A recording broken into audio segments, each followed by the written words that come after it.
once again. Bom dia, rapaziada, bom dia, boa noite, quem sabe, tá? Galerinha, hoje a nossa videoaula, tá? O assunto principal, o nosso foco principal, fim da República Velha. Traduzindo, vamos analisar, República Velha parte 1, alguns dos fatores que colaboraram com o final gradual e lento da República Velha. Relembrando, nunca é demais, né, pessoal? República Velha. 15 de novembro de 1889, acontece um golpe liderado pelo Marechal Deodoro da Fonseca. Esse golpe é apoiado pelo Exército, Igreja Católica, burguesia industrial, classe média e principalmente a elite agrária. E quando a gente fala elite agrária, especialmente os cafeicultores. A partir da proclamação da República, começa a República Velha, mas nós já sabemos que de 1889 a 1894, período da República Velha, esses anos dentro da República Velha são chamados de República da Espada. Por quê, meus queridos? Porque os dois primeiros presidentes do Brasil, Marechal Deodoro da Fonseca e o Marechal Floriano Peixoto. Marechal é o cargo máximo dentro do Exército Brasileiro. República Velha, outra característica marcante, meus queridos, política do café com leite, onde as eleições, especialmente para presidente, elas eram ou fraudadas ou elas eram manipuladas através do voto aberto. Havia uma parceria entre governo federal, governos estaduais, os coronéis. Sabe, professor, quem eram os coronéis? Os latifundiários. A gente não pode esquecer, galerinha, que durante esse período aqui, ó, não existia partido nacional. Vou dar um exemplo. PSDB. O PSDB é um partido que existe em todos os estados do Brasil. PT é um partido que existe em todos os estados do Brasil. PSL, DEM, hoje em dia os partidos no Brasil são de âmbito nacional. Durante a República Velha, até mais ou menos ali em 1927, 26, tá? Os partidos eles eram estaduais. Vai aparecer, pessoal, um pouco mais lá, por volta de 1927, o Partido Democrata Paulista, que é um partido nacional. Só que no cenário político, a principal característica da República Velha é a existência de partidos estaduais. Então havia uma combinação, havia uma aliança do governo federal com governos estaduais e com governos municipais que quase sempre eram controlados por coronéis ou latifundiários. Quando a gente fala, galera, elite agrária, obviamente que a gente sempre foca nos cafeicultores, porque basicamente 80 a 90% das nossas exportações na época dependiam do café. Mas elite agrária, pessoal, a gente também conta produtores de borracha, cana-de-açúcar, cacau, pecuária, arroz. Era uma elite, comparado à elite cafeicultora, era uma elite menos poderosa, mas que compunha essa elite agrária. E são essas pequenas elites agrárias que vão ser a base de sustentação da política do café com leite, né? Então, nos nossos primeiros vídeos, a gente analisou a economia da República Velha, o que era a política do café com leite, a Guerra de Canudos, revolta da chibata, revolta da vacina, a Guerra do Contestado, Revolução Federalista, a nossa primeira Constituição Republicana, proclamada em 1891, a política financeira implementada pelo Rui Barbosa, lembra a política do encilhamento, uma tentativa de industrializar o Brasil, mas que não deu certo. Todos esses assuntos foram tratados em República Velha parte 1, República Velha parte 2, República Velha parte 3 e a República da Espada. A partir de agora, meus queridos, nós vamos analisar, continuaremos na República Velha, óbvio, mas os fatores, vários fatores de ordem econômica, social, política e militar que vão colaborar com o final da República Velha. Então hoje analisaremos esses fatores em Fim da República Velha, parte 1. Beleza? Pessoal, vocês devem estar se perguntando o seguinte, tá, professor? O senhor vai falar sobre o final da República Velha, os fatores que colaboraram com o final. Sim, mas a gente está observando uma foto, e se a gente observar de uma forma um pouco mais minuciosa, é uma fábrica de armas, são bombas. O que uma foto de uma indústria de arma que produz bomba está fazendo na capa da videoaula sobre o fim da República Velha? Pessoal, nós já discutimos isso, se eu não me engano, em República Velha parte 2, tá? Mas a República Velha, economicamente falando, era um governo, era um sistema essencialmente agrário. Mas isso não quer dizer que não havia indústrias no Brasil. Havia, pessoal. Por mais agrário que seja um país, ele vai precisar de um número X de indústrias. Nem que essas indústrias produzam produtos simples, produtos que não exijam grande tecnologia. A República Velha não é diferente. É uma república das oligarquias, mesmo na República da Espada. É uma república onde a economia está baseada na atividade agrária, especialmente do café. Mas também é um governo onde existiam indústrias. E essa foto em específico é uma indústria de armas, é uma indústria de bombas durante a Primeira Guerra Mundial. Tá, professor, beleza, o senhor explicou a foto, mas qual é a relação da Primeira Guerra Mundial com os fatores que colaboraram com o final da República Velha? Bom, pessoal, a Primeira Guerra Mundial, né? Nós já vimos o vídeo Primeira Guerra Mundial parte 1, Primeira Guerra Mundial parte 2. A Primeira Guerra Mundial acontece de 1914 a 1918. Quando os países, tanto os países da Tríplice Entente como da Tríplice Aliança, eles entram em guerra, as suas economias passam a ser economias de guerra. Vou dar um exemplo. As fábricas que produziam calçado para a população civil, tênis, sapato, passam a produzir coturnos. A produção de calçados para a população civil, ela diminui muito, porque como a economia agora é de guerra, o foco daquela indústria de calçados é produzir coturno para os soldados. Beleza? Um outro exemplo. Fábrica de roupa. Roupa para civil, calça, camisa, terno, vestido. As fábricas de roupa, seja da Tríplice Entente ou da Tríplice Aliança, elas estão agora vivendo uma economia de guerra. Então, o foco da produção da fábrica são fardas para os soldados. O que significa isso? Esses países envolvidos na Primeira Guerra Mundial, eles passam a adotar uma política de guerra. Então, a sua indústria, pessoal, a indústria de qualquer coisa, ela passa a focar o campo de batalha e não mais a população civil. Então, as mercadorias que eram produzidas para a população civil, elas diminuem muito, porque o foco dessa indústria agora é abastecer os soldados nos campos de batalha. Automaticamente, o Brasil não era um país industrializado, apesar de algumas indústrias, então grande parte, uma boa parte dos produtos manufaturados ou industrializados, consumidos pela população brasileira eram importados ou dos Estados Unidos ou da Europa. Mas agora é a Primeira Guerra Mundial e esses países estão focados no esforço de guerra. Então esses produtos que vinham da Europa, dos Estados Unidos para o Brasil vão diminuir drasticamente, obrigando o governo da República Velha, obrigando as oligarquias a incentivarem ou a liberarem a instalação de novas indústrias. Pessoal, essa instalação, esse surgimento de novas indústrias, que é uma consequência da Primeira Guerra Mundial, vai causar no Brasil o nosso segundo mais importante surto industrial. Segundo, professor. Tá, então qual foi o primeiro?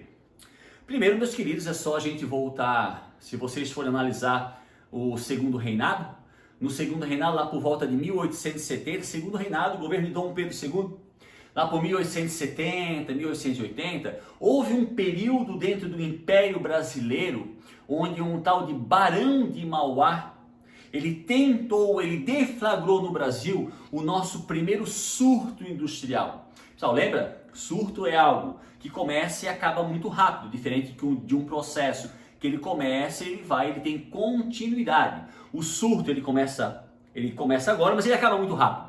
Então, e lá por volta de 1870, durante o segundo reinado, durante o império de Dom Pedro II, principalmente em função do Barão de Mauá, houve a deflagração do nosso primeiro grande surto. Esse surto não se tornou um processo industrial porque não havia interesse da elite agrária, que também era a elite política da época, que o Brasil se tornasse um país industrializado.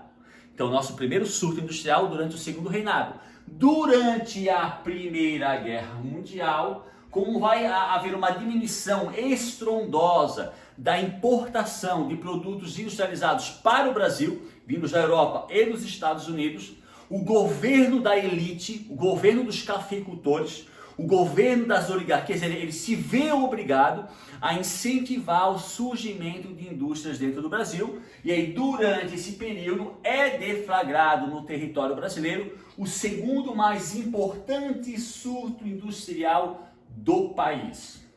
Pessoal, fazer uma pequena observação.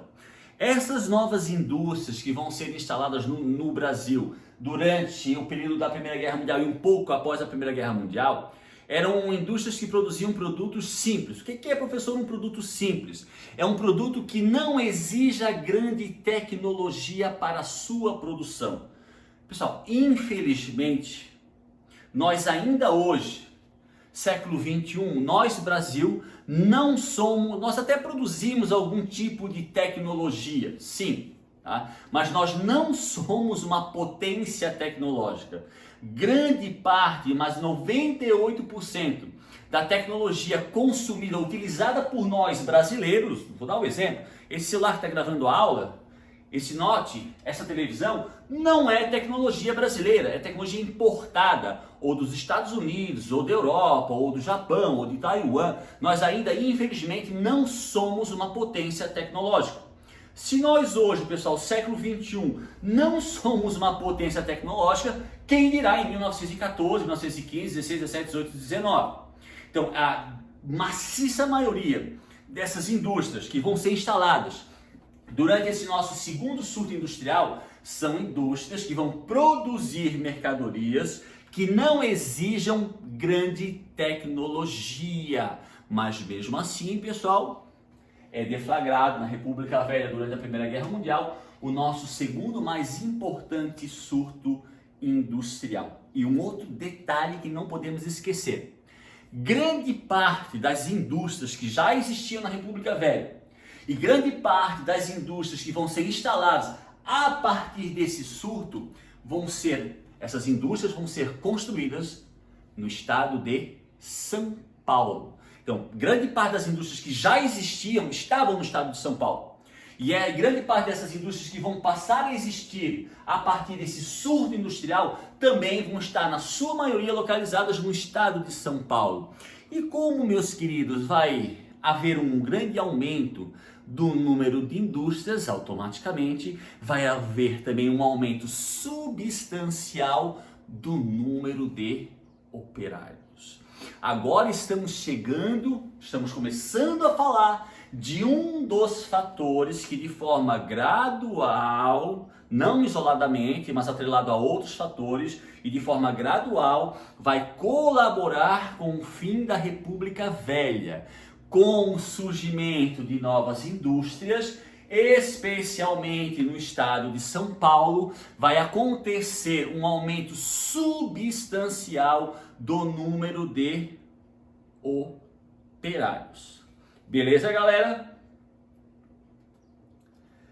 Obviamente, pessoal, que esse surto industrial e principalmente esse aumento de operários, ele vai sim trazer para o Brasil, especialmente para as áreas urbanas, uma transformação ou transformações sociais, transformações de cunho social. Então, eu não tenho o número certo agora, mas se eu não me engano, pessoal, antes da Primeira Guerra Mundial, o número de operários no Brasil devia ser de 100 mil, 80 mil, com um surto passa a 240, 300 mil operários.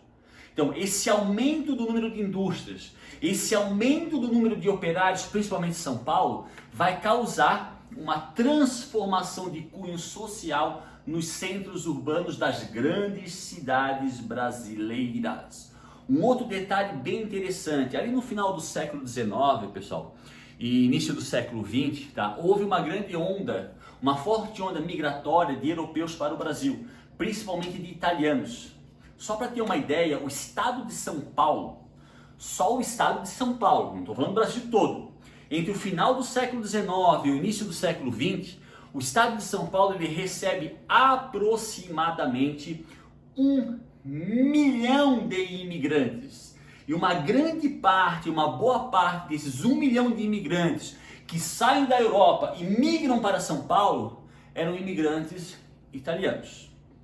E forte imigração europeia, mudança de mentalidade. Qual é a relação, pessoal, da mudança de mentalidade, principalmente da classe operária, com a imigração europeia? Então, uma grande parte desses imigrantes, especialmente italianos, tá, que migraram da Itália para o Brasil, para São Paulo, lá na Itália, uma grande parte deles eram operários, trabalhavam em indústrias, em siderúrgicas, metalúrgicas, e por alguma razão, guerra, empobrecimento, desemprego, migram para o Brasil, para São Paulo, esperando uma vida melhor. Então esses operários, especialmente italianos, eles lá na Itália, lá na Europa, eles vivenciavam uma vida diferente, porque lá na Europa, pessoal, desde a segunda metade do século XIX, já havia um movimento operário muito forte, já havia a existência de sindicatos, os trabalhadores de forma geral, especialmente os operários, já haviam adquirido direitos. Então esses imigrantes, especialmente italianos, na sua maioria operários, eles vêm para o Brasil, para o estado de São Paulo. Muitos deles vão trabalhar nessas indústrias que existiam dentro do estado de São Paulo. E quando esse imigrante, especialmente italiano, ele passa a vivenciar a realidade de vida do operário brasileiro, ele se depara com o quê? Jornadas de 14 a 16 horas de trabalho, folga semanal, 1 domingo, 2 domingos por mês no máximo, não existia salário mínimo, não existia férias, muito menos remunerada, os operários não tinham acesso a médicos, a saúde, né? Licença maternidade, pessoal, nem pensar, 13º, nem pensar, não havia, na realidade, pessoal, na realidade, o operário brasileiro, lá da República Velha, a realidade de vida de um operário brasileiro da República Velha, ela era semelhante à realidade de vida de um operário inglês lá de 1750, da primeira Revolução Industrial. Esse imigrante, especialmente italiano, ele vem de uma realidade completamente diferente. Por isso que eu escrevi aqui mudança de mentalidade. Porque a partir do momento que esse imigrante italiano passa a trabalhar na indústria brasileira, ele passa a ter contato com o operário brasileiro. E ele passa a passar para o operário brasileiro a experiência que ele trouxe da Europa. Tanto é, meus queridos, que em 1917 vai ser deflagrada no Brasil, não é a primeira greve, pessoal. Nós já temos notícias de greves durante o Segundo Reinado, durante o Império. Vai ser deflagrado no Brasil em 1917 a primeira greve geral. Geral, pessoal, a gente tem aquela tendência de pensar que o Brasil parou. Mas ela é uma greve operária. E como nós falamos no início da aula, a grande maioria das indústrias estavam no estado de São Paulo. Então, a maciça maioria dos operários moravam no estado de São Paulo. E essa greve geral, ela é uma greve operária incentivada principalmente por imigrantes e principalmente por imigrantes italianos. E ela é geral, mas ela acontece basicamente dentro do estado de São Paulo. Então, em São Paulo, em 1917, pessoal, não é uma coincidência. Esses imigrantes europeus, especialmente italianos, além de viverem uma realidade de vida onde o movimento operário na Europa era muito forte, muitos eram socialistas, comunistas e anarquistas. Por exemplo, essa greve geral, 17, não é uma coincidência, porque se nós lembrarmos, pessoal, 1917 é o ano da Revolução Russa. principalmente após outubro, quando a Rússia se torna o primeiro país socialista do mundo. Então essa data, a data da deflagração, não é uma coincidência. A gente já falou isso nas aulas sobre Revolução Russa. O sucesso da Revolução Russa, né, vai incentivar movimentos socialistas em todo o mundo, inclusive no Brasil.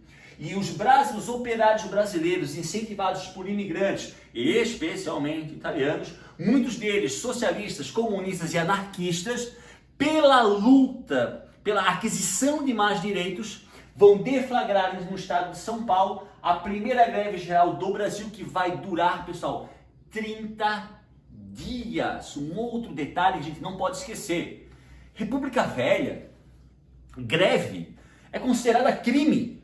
Ser grevista, incentivar a greve, é um ato criminoso. O grevista era tido como um criminoso, então a greve ela era reprimida de forma muito violenta, a tiros. E pessoas morreram durante a greve geral de 1917. Vocês vão me perguntar, professor, deu certo ou não deu certo? Pessoal, a greve durou 30 dias, foi uma greve muito forte, com uma presença maciça dos operários. Essa cena aqui ela é clássica, tá? Vamos supor que os operários tivessem 50 reivindicações, 15 foram atendidas e 35 não. Aonde eu quero chegar? A greve, ela teve sucesso? Sim. Tá, professor, mas como que ela teve sucesso se uma parte das reivindicações não foram aceitas pelo Estado, mas outras sim? Então, ocorreram greves anteriores na nossa primeira greve geral, em São Paulo, em 1917. Essa greve, ela vai sim conquistar alguns direitos para os trabalhadores. Mas o mais importante, meus queridos, é saber o seguinte: a greve geral de 1917, apesar de não ter conquistado todas as suas reivindicações, ela vai ser a base, ela vai estimular outros movimentos operários.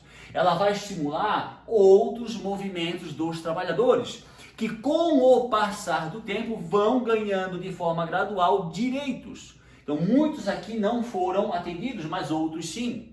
O maior foco, o mais importante aqui é saber o seguinte: que o movimento operário, o crescimento das indústrias, a deflagração da greve geral de 1917, que vai estimular outros movimentos operários, outros movimentos sociais, vai ser, pessoal, um dos fatores que de forma gradual vai colaborar com o final da República Velha. Apesar de não sermos, na época, um país industrializado, uma potência industrial, o movimento operário, o movimento dos trabalhadores, principalmente após a greve geral de 1917, é sim um dos fatores, pessoal, agregado a outros, é claro, que vai colaborar com o final da República Velha em 1930.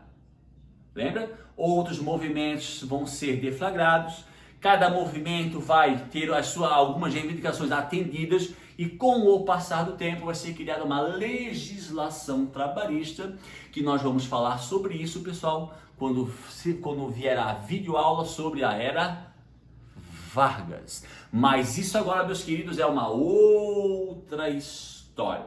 Então, o movimento operário fortalecido, estimulado principalmente após a greve geral de 1917, é um dos fatores, sim, que vai colaborar com o final da República Velha. E só por curiosidade, também não podemos esquecer que em 1920 foi criado no Brasil o Partido Comunista Brasileiro e outros movimentos e outras organizações de cunho anarquista, socialista e comunista. Beleza? Muito Aline. Só uma coisa de mulher. Obrigada. Pessoal, movimento tenentista. Então assim, ó, quando a gente fala movimento, fala tenentista, a gente já leva a pensar o quê? Tenente. Tenente é uma patente, faz parte da hierarquia da polícia, da marinha, da aeronáutica, da polícia militar. O movimento tenentista é um movimento de cunho militar, é um movimento, vai ser um dos fatores que vai colaborar com o final gradual da República Velha. Esse movimento ele nasce dentro do Exército Brasileiro, não é da Marinha, até porque o Brasil na época não tinha força aérea, então não é da Marinha. É um movimento, o movimento tenentista é um movimento que nasce dentro do Exército Brasileiro, mas não é um movimento abraçado pelo Exército Brasileiro. Tanto é que movimento tenentista, insatisfação de certos setores do Exército Brasileiro.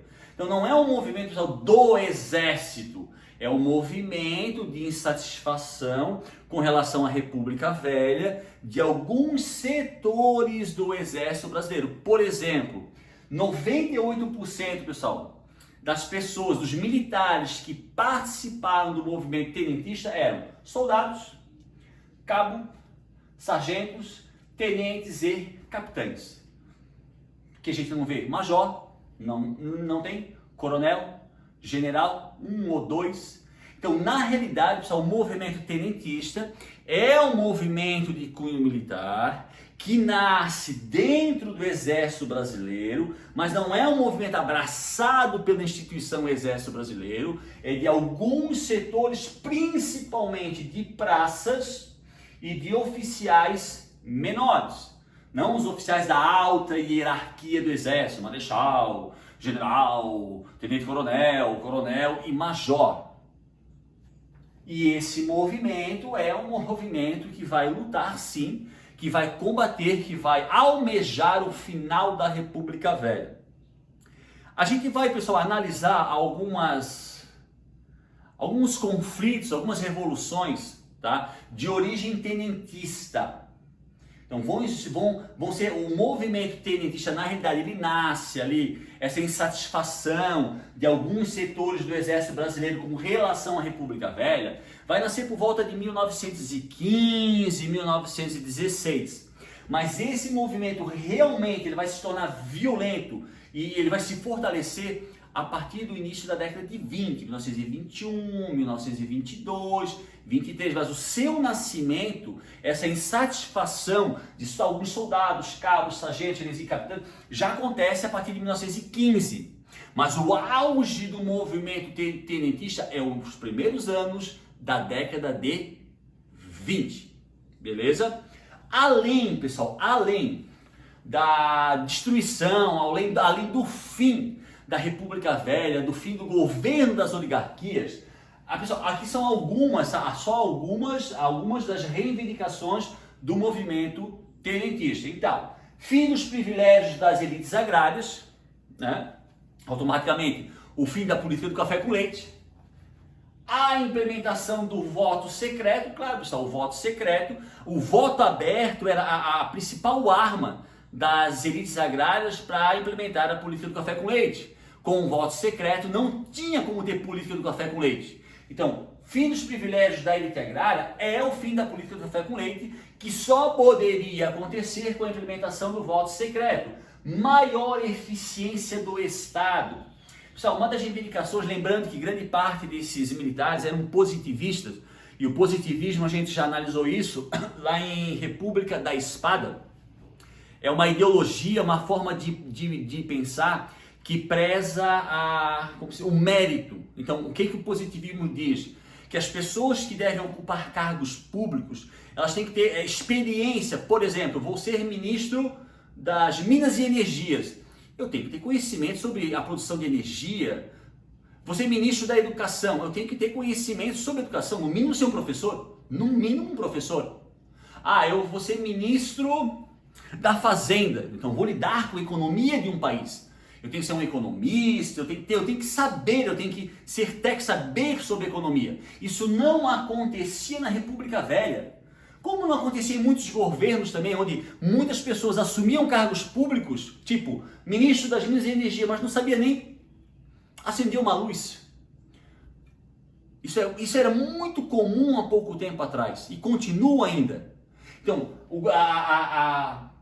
uma parcela significativa do Exército considerava a República Velha um governo ineficiente, porque na visão deles as pessoas que assumiam cargos públicos não estavam preparadas para tais cargos. Assumiam por quê? Apadrinhados políticos, favor político. Então, o movimento tenentista, além do fim do privilégio das elites agrárias, a implementação do voto secreto, também almejava maior eficiência do Estado, uma reforma do ensino público. O ensino público, pessoal, ele até existia, principalmente o ensino básico na República Velha, mas mesmo ele sendo público, uma parcela muito ínfima da sociedade tinha acesso a esse ensino. Então, dentre as várias reivindicações do movimento tenentista, havia também uma reforma no ensino público e gratuito, que está aqui embaixo. Só que percebam, pessoal, antidemocrático. Isso até a gente vai falar um pouco mais à frente, tá? Vocês poderiam pensar, pô, professor, mas assim, ó, cara, né, maior eficiência do Estado, o voto secreto, uma reforma no ensino público, cara, que legal esse movimento. Não, muitas das reivindicações, pessoal, para a época eram consideradas reivindicações super modernas, só que era um movimento militar. Então, apesar da implementação do voto secreto, de uma reforma no ensino público, de uma maior eficiência do Estado, esse movimento em nenhum momento ele fala em democracia. Tanto que o movimento tenentista, pessoal, ele vai conseguir uma baixa adesão em meio à população. Por que apesar das reivindicações até de, assim, para a época muito modernas, por que a população não deu um apoio maciço ao movimento tenentista? Porque em nenhum momento, pessoal, sendo um movimento de cunho militar, em nenhum momento eles falavam em democracia. É sim um dos fatores que vai colaborar com o enfraquecimento e final da República Velha? Sim. Mas por ser um movimento não democrático, ele recebe uma baixa adesão por parte da população brasileira. Beleza? Pessoal, antes da gente analisar as revoluções, os conflitos provenientes do movimento tenentista, a gente tem que analisar os acontecimentos, os fatos que ocorreram em 1922. Lembra que eu falei há 10 minutos atrás, o movimento tenentista, ele surge ali por 1915, 16, mas o seu auge, o seu fortalecimento é nos primeiros anos da década de 20. É nesse período que ele se torna público, que a população descobre que existia, dentro de alguns setores do exército, uma insatisfação com relação ao governo. É apenas no início da década de 20. Por quê? Em 1922, pessoal, tá? Foram realizadas eleições para presidente. Em Fim da República Velha, parte 2, pessoal, tá? Que é a nossa próxima videoaula, a gente vai analisar que um dos fatores que vai causar, um dos principais fatores, aliás, que vai causar o fim da República Velha é a briga entre a própria elite agrária. Porque vai chegar um momento, pessoal, onde a política do café com leite, que era uma política que privilegiava principalmente os interesses de São Paulo e Minas Gerais, ela vai começar a não agradar outras oligarquias menores. Lembra? Botão de borracha, a pecuária, a cana. Essas oligarquias menores de outros estados do Brasil vão começar a exigir uma maior parcela do poder político. E essa briga, essa insatisfação de oligarquias menores com relação à política do café com leite é um dos principais fatores que vai causar o final da República Velha. E essa insatisfação, que ela é gradual, ela vai causar em alguns pleitos eleitorais rachas. Exemplo, em 1922, né? Havia a chapa Arthur Bernardes para presidente, era o presidente cotado por São Paulo e Minas Gerais. Mas a Bahia, o Rio Grande do Sul e o Rio de Janeiro lançaram um outro candidato.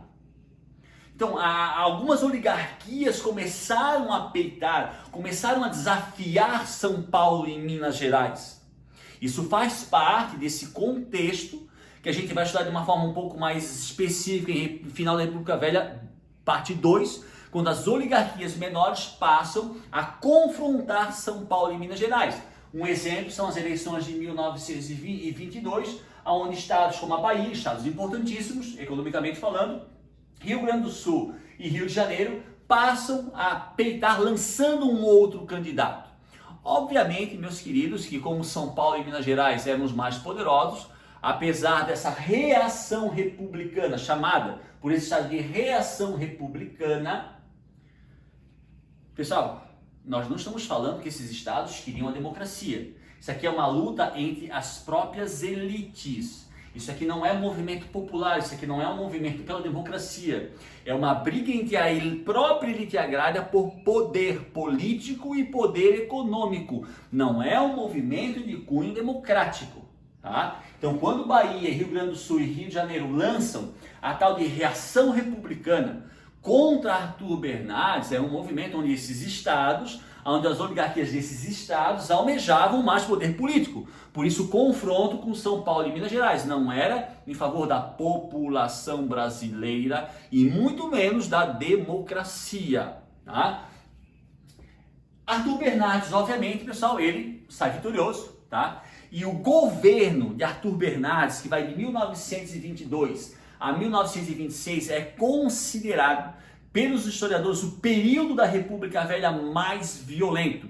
Tanto que eu escrevi aqui, ó, o governo de Arthur Bernardes, pessoal, ele foi caracterizado pela forte repressão aos movimentos operários, que se fortaleceram principalmente a partir da greve geral de 1917, um governo marcado por prisões arbitrárias, assassinatos, julgamentos fraudulentos. Então, o governo de Arthur Bernardes, que vai de 1922 a 1926, ele é considerado, dentro da República Velha, pelos historiadores, o período mais repressivo, o período mais violento dentro da República Velha. Não é à toa que o movimento tenentista, que surge lá por 1915 e 16, só vai se fortalecer e aparecer realmente para a população no início da década de 20. Compreenderam, meus queridos? Principalmente a partir do governo de Arthur Bernardes. Governo que, segundo os historiadores, é considerado o governo mais violento e mais repressivo dentro do período da República Velha. Compreenderam? Pessoal, existe um episódio, tá? Como havia uma forte reação de outros estados contra não só a candidatura, mas a vitória de Arthur Bernardes, tá? Houve o episódio das cartas falsas. Um pouquinho depois das eleições, um pouquinho antes da vitória de Arthur Bernardes, nas eleições de 1922, foram feitas cartas falsas, né? Onde uma dessas cartas, né, feita pela oposição, é óbvio, né, foi atribuída a Arthur Bernardes, onde Arthur Bernardes teria feito fortes críticas a setores do Exército Brasileiro, principalmente esses setores do Exército Brasileiro, pertencente ao movimento tenentista. Nós sabemos, pessoal, nós sabemos que eram cartas falsas, cartas feitas pela oposição para destruir a imagem de Arthur Bernardes. E uma dessas cartas, atribuída a Arthur Bernardes, teria sido feita pelo presidente, criticando os setores do Exército Brasileiro, provocando, obviamente, dentro do Exército Brasileiro uma grande agitação, principalmente, pessoal, daqueles setores responsáveis pela deflagração, pela formação do movimento tenentista. E a partir desse episódio das cartas falsas atribuídas a Arthur Bernardes, em 1922, foi deflagrado a primeira revolta de cunho tenentista, chamada a Revolta dos 18 no Forte de Copacabana, em 1922. Só para ter uma ideia, pessoal, caso vocês não tenham ido para o Rio de Janeiro, tá? Essa aqui, ó, é a praia, tá, de Copacabana. Se um dia vocês forem para o Rio de Janeiro, tá, e tiverem a oportunidade de ir para Copacabana, que se eu não me engano, se não é a mais, é uma das praias mais famosas da cidade do Rio de Janeiro, visitem o Forte de Copacabana. Esse forte hoje, pessoal, ele pertence ao exército, tá? Mas ele não é mais usado com fins militares. É um museu do exército. Mas ele foi usado, pessoal, pelo governo brasileiro, se eu não me engano, até 1940, 1950, tá? Então, quando vocês vierem para a praia de Copacabana, visitem, eu aconselho, visitem o forte. Primeiro, que é um monumento histórico. Segundo, que aqui, pessoal, tem canhões gigantescos, né? Na época, o Brasil não tinha uma força aérea, então eram canhões navais, canhões com o objetivo de afundar navios de guerra, então eram canhões gigantescos, tá? Vocês vão visitar a parte interna, formada por salas, onde se guardavam metralhadoras e bombas, é bem interessante. E fora, pessoal, vindo aqui a paisagem que vocês vão pegar, as fotos que vocês vão tirar da praia de Copacabana e do Rio de Janeiro de uma forma geral. Então eu aconselho, caso vocês um dia estejam na cidade do Rio de Janeiro, não se esqueçam, pessoal, de passar na praia de Copacabana e deem uma visitinha no Forte de Copacabana. É nessa fortificação que hoje é o Museu do Exército Brasileiro, onde só alguns cabos, soldados, sargentos, tenentes e capitães se amotinaram, né? Ocuparam esse forte, porque eles queriam a renúncia de Arthur Bernardes, tudo, pessoal, baseado nas tais cartas falsas. E também a insatisfação deles com o governo das oligarquias. Esses militares do movimento tenentista vão se amotinar, vão se revoltar, vão se localizar aqui dentro vão começar a lutar, a bombardear com as tropas do governo federal. Esse episódio de membros do movimento tenentista amotinados dentro do forte de Copacabana, lutando contra movimentos leais, contra forças leais ao governo federal, se chama a revolta dos 18 do forte de Copacabana. Professor, mas eram só 18 que lutavam contra o... Não, pessoal, não era. Eram algumas centenas de militares. Mas durante o conflito com tropas leais ao governo, muitos morreram, muitos tenentistas ficaram feridos e muitos fugiram. Aí acontece o episódio clássico, sabe? Isso aqui não é uma pintura, não é um filme, isso aqui é uma imagem real. Vai chegar num momento, né, onde, obviamente, a derrota dos tenentistas era inevitável. 17 militares, aqui estão tem 1, 2, 3, 4, 5, 6, depois tem mais alguns atrás, 17 militares. Peraí, professor, como 17 seria 18? Calma. A derrota, pessoal, era inevitável.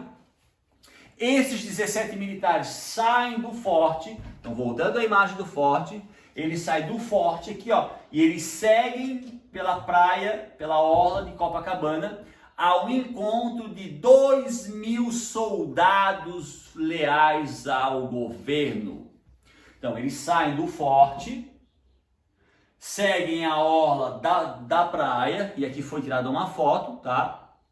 Só que durante o trajeto de encontro desses tenentistas com as forças leais do governo, um engenheiro, que é esse cidadão aqui, ele adere ao movimento, pega um fuzil e marcha junto com os 17 militares ao confronto com as forças leais do governo. Por isso, o nome da primeira revolução de cunho tenentista se chama a Revolta dos 18 do Forte de Copacabana. 18 em função da adesão desse engenheiro. Dos 18, pessoal, 16 são mortos, 2 vão sobreviver.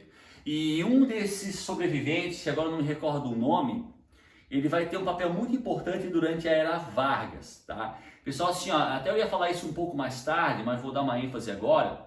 Muitos membros do movimento tenentista, que era um movimento de cunho militar, que lutava contra a República Velha, eles vão governar durante a Era Vargas, tá? Então, a primeira revolta importante, essa revolta aqui, pessoal, com os militares, então o povo fica assim, ó, o que está acontecendo?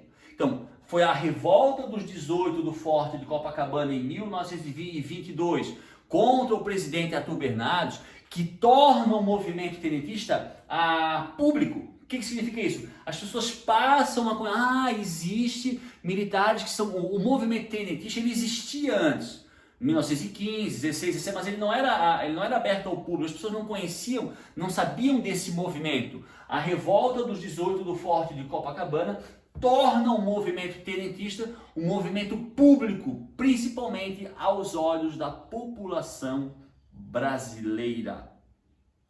Maravilha? Então, a dica, né? Se estiverem no Rio de Janeiro, pessoal, Copacabana aqui é maravilhosa e o Museu Forte de Copacabana. Beleza? Pessoal, outra revolta importante e mais violenta do que a própria revolta dos 18 do Forte de Copacabana. Em julho ou agosto de 1924, integrantes do Exército Brasileiro da cidade de São Paulo, em torno de 1.000 a 2.000 militares, eles se amotinam, eles se insurgem contra o governador de São Paulo e eles promovem uma tomada do poder. O que significa isso? Membros do movimento tenentista, em torno de 1.000 a 2.000 militares, soldados, cabos, sargentos, tenentes e capitães. A Revolução Paulista, pessoal, ela tem como líder se eu não me engano, o general Isidoro.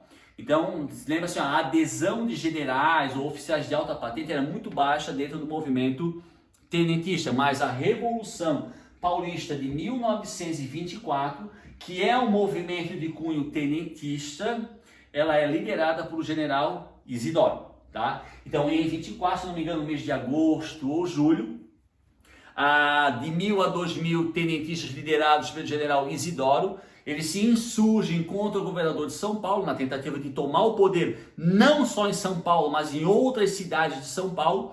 A esperança também, pessoal, desses tenentistas da Revolução Paulista é que com a deflagração da Revolução em São Paulo, foi uma revolução muito violenta, que outros estados aderissem ao movimento para aí sim derrubar a República Velha, mas isso obviamente não aconteceu.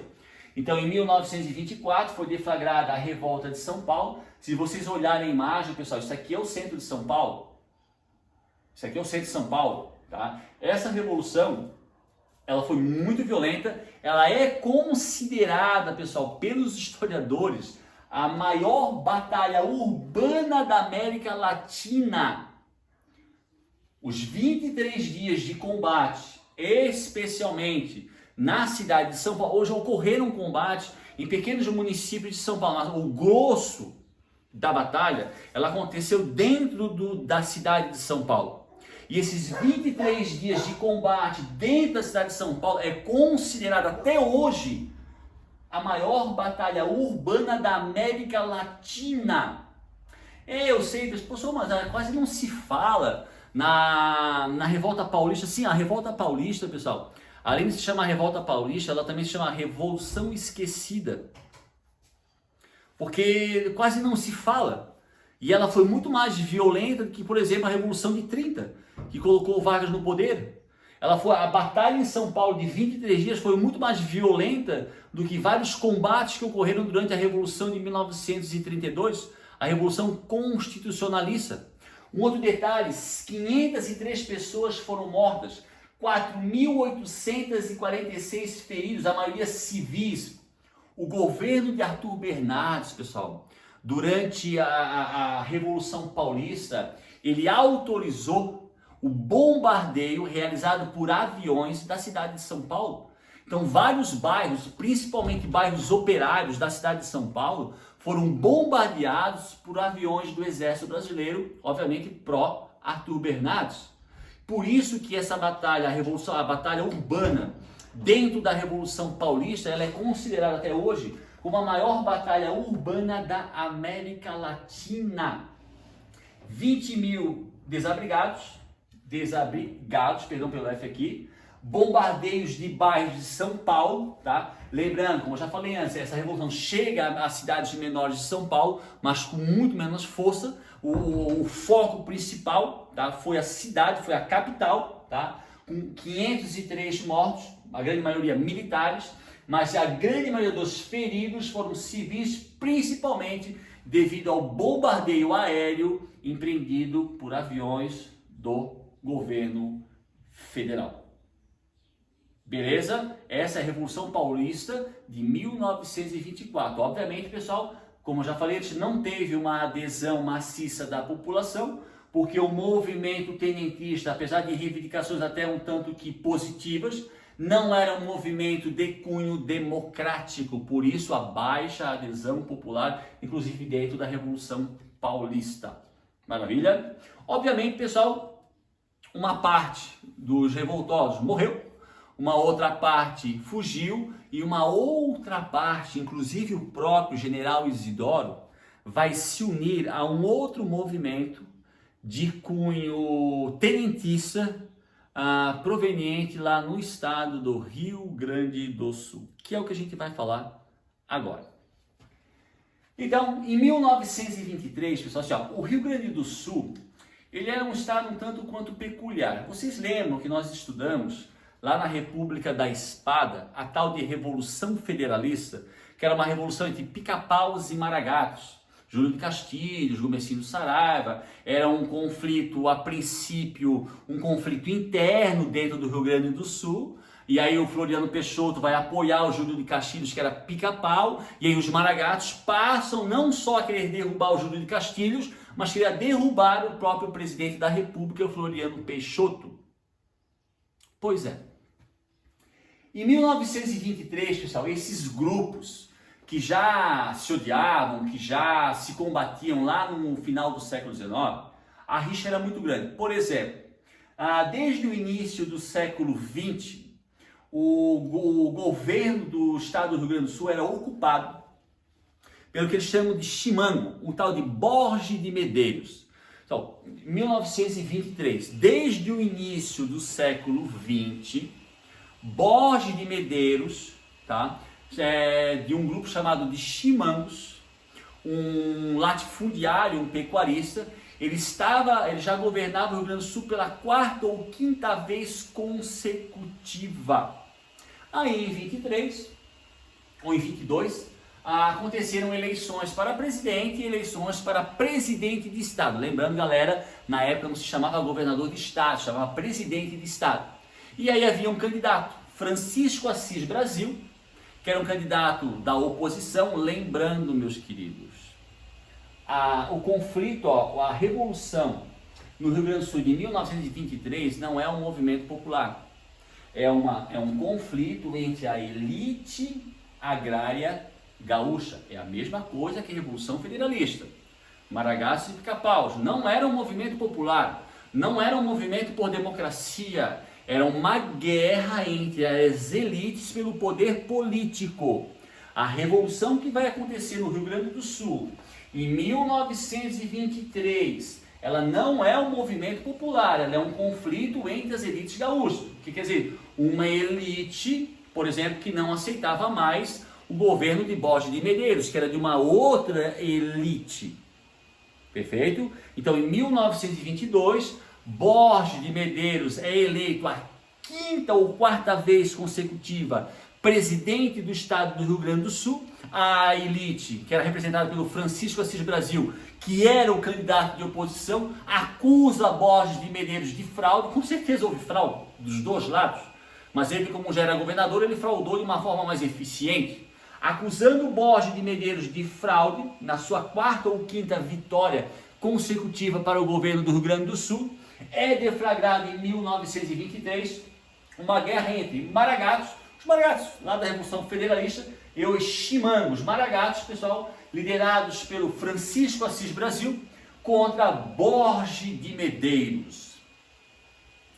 Durante esse período, pessoal, 23, existia, quem governava o Brasil era o Arthur Bernardes, que é considerado até hoje, dentro do período da República Velha, o período mais opressivo, mais repressivo, mais violento, né? No caso, Borges de Medeiros, ele não era favorável ao Arthur Bernardes.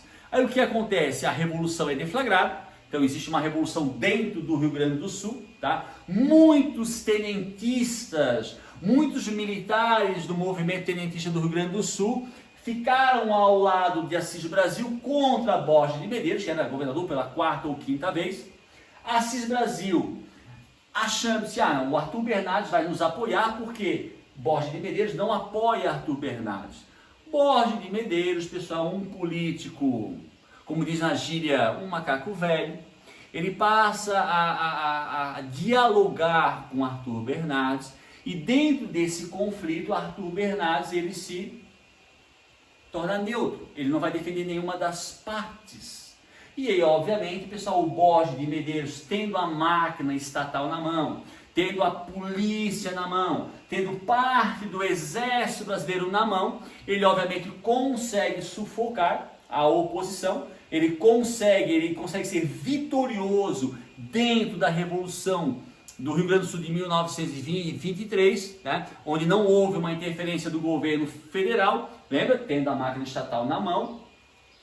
Uma boa parte, pessoal, dos militares do movimento tenentista que participaram da Revolução do Rio Grande do Sul em 1923 fogem do Rio Grande do Sul, e esses militares da Revolução de 1923 no Rio Grande do Sul vão se unir àqueles mesmos militares da Revolução Paulista de 1924, o general Isidoro, vão se unir e vão formar a tão famosa, a tão falada Coluna Prestes. Então, pessoal, a Coluna Prestes é não vou chamar de exército, mas uma milícia, um grupo de militares, na sua grande maioria militares, né, de 3 a 4 mil membros.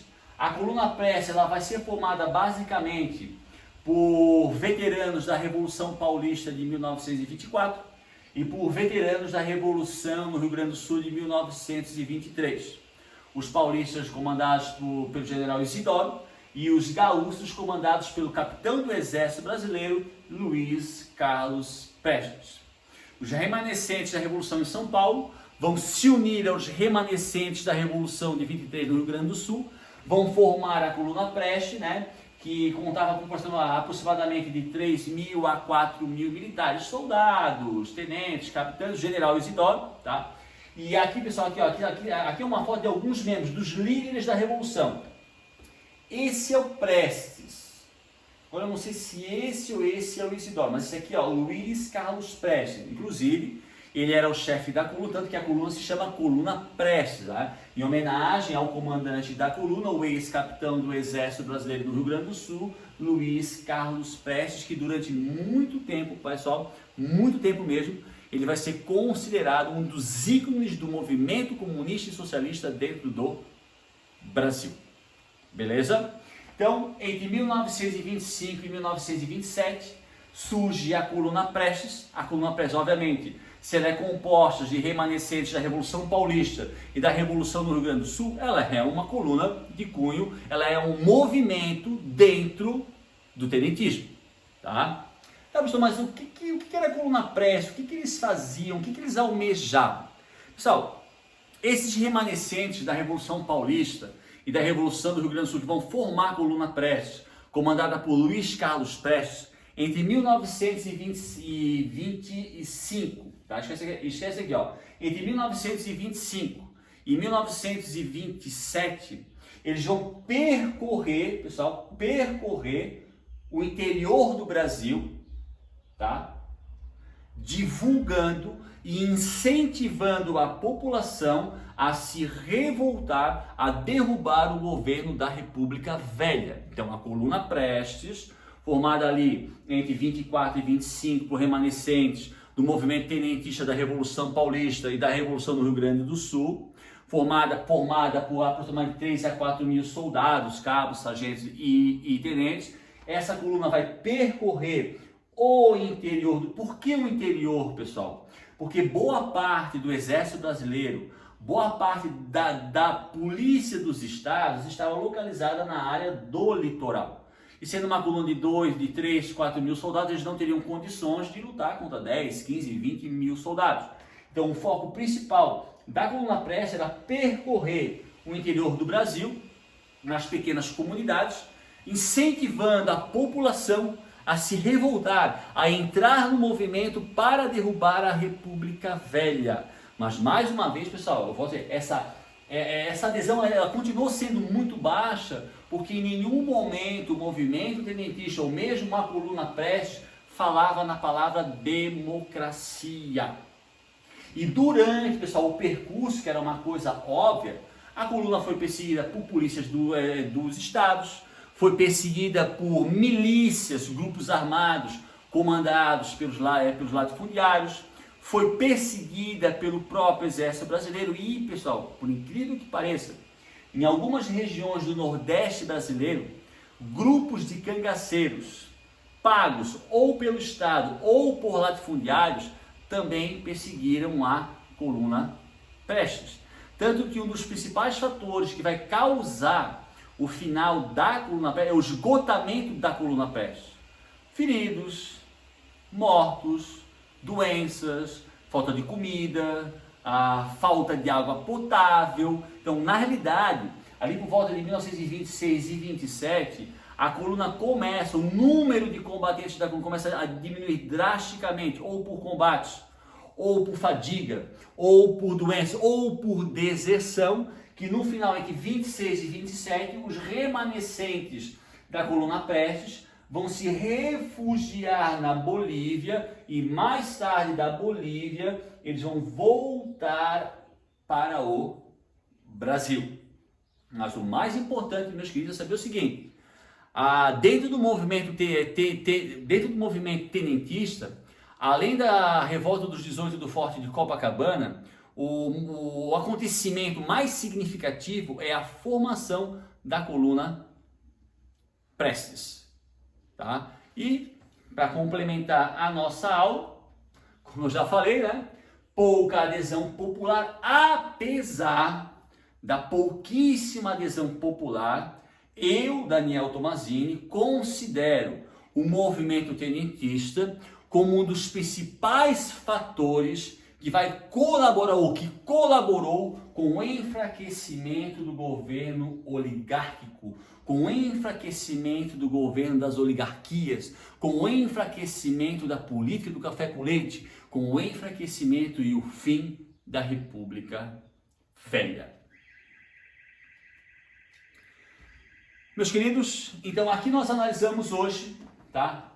Fim da República Velha, parte 1. Então nós analisamos, por exemplo, o fortalecimento do movimento operário, causado pelo nosso segundo grande surto industrial durante a Primeira Guerra Mundial, e nós analisamos também ali o início do governo de Arthur Bernardes, e principalmente nós identificamos as principais características do movimento tenentista, surgido entre 1915 e 16, mas que vai se fortalecer no início da década de 20, durante o governo de Arthur Bernardes, através da Revolta dos 18 de Forte Cabana, Revolução Paulista de 24, Revolução no Rio Grande do Sul de 23 e a coluna Prestes, que eu considero, meus queridos, o fator principal que colaborou com o final da República Velha. E aí, fim da República Velha, parte 2, nós vamos analisar, pessoal, principalmente os fatores de cunho político que vão colaborar com o final da República Velha, dentre eles o que nós já falamos no início da aula, a insatisfação das pequenas oligarquias agrárias com a política do café com leite. Mas isso agora é uma outra história. Espero que a aula tenha sido boa, certo? E qualquer dúvida, entre em contato com o professor. Não levem dúvida. Tenham dúvida, usem as redes sociais, as plataformas de ensino, mas entre em contato com os professores. Mantenham uma rotina de estudo. Se o vídeo é longo, não precisa assistir tudo de uma vez, pessoal. Vejam em partes. Falam 20 minutos hoje, 20 amanhã, 15 depois, mas anotem. Não deixem de ter uma rotina de estudo. Por favor, não deixem de estudar. Beleza? E aquele ditado, saudade de todos, né? Muito ansioso pela volta da aula presencial, não sei como vai ser, mas muito ansioso de vê-los novamente, né? E para a próxima aula, final da República Velha, não esqueçam de curtir, não esqueçam de se inscrever, tá? Para dar aquela valorizadinha no trabalho do tio Dani, tá? Então, na próxima aula, pessoal, final da República Velha, parte 2, e continuem a estudar, beleza? Rapaziada, obrigado pela presença e até a próxima. Tchau, tchau.